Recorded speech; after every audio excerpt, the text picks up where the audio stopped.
What's going on, guys? We are Tottenham TV here, and a big thank you to William Hill for this opportunity. I have the great pleasure of welcoming to the channel former FA Cup winning captain, former UEFA Cup winner, a player who played 477 appearances for Tottenham, and a massive Tottenham legend at that.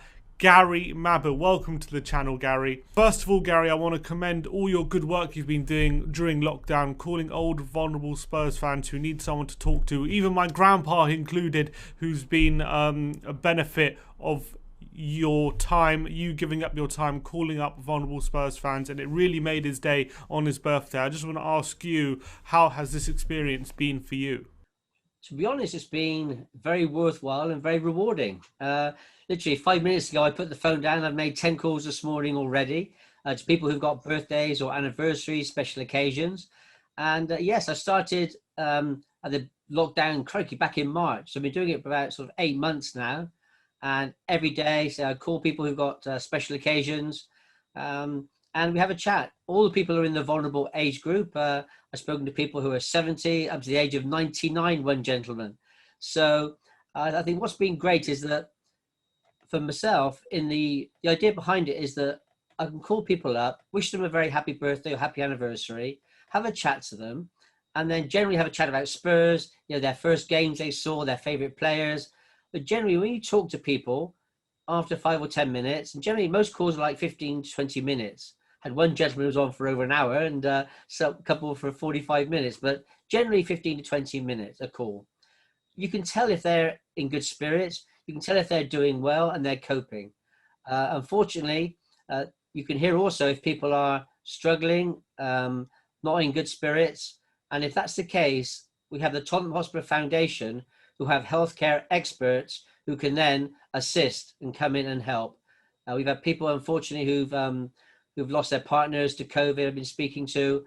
So yes, there are some situations that obviously are very sad, but we do have the care behind it, so we can assist people if necessary. What I would say is that I've made, crikey, about 1,350 calls now, and mostly all of our vulnerable fans are coping extremely well and in good spirits. Really is an incredible job. My grandpa wanted to send a message through as well, just say thank you so much for the call, and he really appreciates it. It really made his day as well. So just wanted to get that in there. But talking about Tottenham this season, there's a sense that Tottenham have come up to another level this season in terms of the squad depth and their quality and the football they're playing. How are you excited by how Tottenham have started the season? To be honest, the first two games, no. After the first two games, I was very concerned. But I think what's incredible, I'm not sure if people realise it, just the re-signing of Gareth Bale, the impact that has had, how it's changed the dynamics in the dressing room, the belief of the players. We've now got a manager that's won 25 titles. We brought in Joe Hart, who's won many titles. We brought in Gareth, who's won everything. And so adding that to the squad that we've got, plus we've had the best transfer window we've had for a long time. And when I look at our squad now, I'm very excited, and watching the games recently, I think things are starting to fall into place. I believe this season, there are going to be opportunities, and somebody's got to seize that opportunity. And I think we're in a position to have a chance of doing that. And also in this summer, Tottenham have signed players like Joe Hart and Pierre-Emile Højbjerg, which has definitely increased the amount of leadership there is on the pitch and the amount of leadership there is in the dressing room. And I want to know, as a former captain yourself, if you've noticed that sort of leadership when you've been watching Spurs this season, and how important is it that you have those sort of leaders on the pitch? Ideally, as a manager, you'd want 11 captains on the pitch. But again, with Hugo, people like Toby, Eric Dyer, Pierre Højbjerg, I think could be a Spurs captain of the future. You've got the likes of Harry Kane, you've got the likes of Harry Winks, Joe Hart. His influence in the dressing room will be immense because he's a great character and he's done everything in the game. And what we're talking about now is a squad that's coming together. All those little pieces of the jigsaw starting to fall into place. And if we can maintain that, and maintain some consistency, as I mentioned before, I'm very excited about this season. There's been a lot of talk about a potential weakness in Tottenham's defence this season, and Tottenham's defending it at set pieces. And although Tottenham haven't conceded too many goals from open play, how have you assessed how Tottenham have defended at the start of this season? Well, you mentioned, as a former defender myself for a number of years, lucky enough playing at the highest level, I've been very disappointed with the general defending throughout the Premier League in the last couple of seasons. I think, the art of defending seems to have been put to the side for the time being. I'm seeing goalkeepers being encouraged to dribble the ball out from their from the penalty spot area. Nutmeg the strikers, flick over the striker's head, do tricks. And no, for me, defending is very much the part of the game you have to work on first. Lay foundations, get it sorted out, and at Spurs now, I think we've brought in players of the highest quality. I mentioned before that we will only go and buy players that we identify as being able to strengthen our squad in key positions. We've now got quality players, and we've got doubling up in each position. The fighting for the place in the team now, is incredible. The competition, there's always competition for players. No matter what size your squad is, you've only got 11 happy players. Now the 11 that are picked for the next game. Everybody else has got to fight their way and try and get their way into the team. And the other players who aren't playing in those games have to be well managed. And that's the whole skill about football, is having a quality squad, great management, and being able to put everything together. And I feel we've got the pieces there now that can just start to fall into place. And as I said before, a number of times already in this conversation, I'm very optimistic about what lies ahead throughout this season. And with Harry Kane yesterday hitting his 200th goal for Tottenham, that was a very big milestone for him and a very impressive record. He has 300 appearances, 200 goals for Tottenham. You, Gary, have seen and played with many, many top quality strikers at Tottenham Hotspur. But where does Harry Kane rank among Tottenham Hotspur strikers that you've seen in your lifetime? I think Harry could, the way he's going, he could break all the records that stand. Hopefully Harry will have a long career with us, and if he does that, as I say, I was lucky enough to see Harry coming through the ranks, and you've got to be honest and say that he went out on loan and came back a number of times, but once he established himself, the way he's grown in stature, both for club and country, what he brings to the team, both as far as his goal scoring, his assisting, and just his general play, is incredible. I enjoy watching him play. I think he is, again, somebody that leads by example on the field. And yes, it was great to see him get his 200th goal in 300 games. And long may that continue. And looking at the quality of players that we have to provide him with opportunities, I think it could be he could have a fantastic season. As I said, keep breaking the records. Now, Tottenham this season managed by serial winner Jose Mourinho, who has won so much in his career. Could this give Tottenham a psychological edge over teams like, say, Man United and Chelsea, who have managers who are relatively new to their jobs and relatively new to the management game, and Tottenham having a manager like Jose Mourinho who has won so much? Could that give Tottenham the belief this season in their manager of a way of playing? Well, again, what I would say, both for United and Chelsea, is that obviously, I played against Ollie at United and obviously Frank at Chelsea. In fact, I even played against Frank's dad. But yes, I think they're both fantastic young managers. They're learning and gaining experience and knowledge with every single game.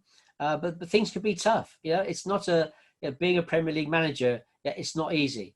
And Jose has seen it all. He's done it all.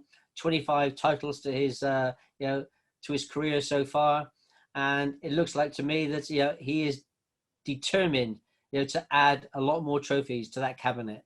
And what I believe he's got is that winning mentality. Now, within squads, we've had a fantastic squad for the last, I would say, 2, 3, 4 years. We haven't quite been able to get over that final hurdle. You've been getting it. I mean, the build-up to the Champions League final, the way we got through against Manchester City, against Ajax, absolutely amazing games. And we couldn't quite get over that hurdle, but we had the opportunity maybe in the final. And I think someone like Jose coming in, I think he can bring that mentality, get that instilled within the dressing room, And as I say, I believe that this squad is more than capable of doing extremely well this season. So do you expect Tottenham to bring home a trophy this season? Well, I mean, I'm a Spurs fan now, of course, and Spurs have been part of my family for the last 38 years, and we never got close to. We have during my time we came second a couple of occasions, third, but never really sort of stormed away as being prospective title winners. That was frustrating because at the start of every season we believed that we'd always win something, but it didn't happen. And certainly this year, as a Spurs fan, you start to see these things falling into place. You hope that we can grab that opportunity. As I say, we've got the manager, we've got the players, and I believe everything around us at the moment, from the facilities at the training ground, the new stadium, everything is there, everything is in place for us to actually achieve winning something this season. And I'm very optimistic. I'm looking forward to it very much. And if we can remain consistent, I think we've got a great chance.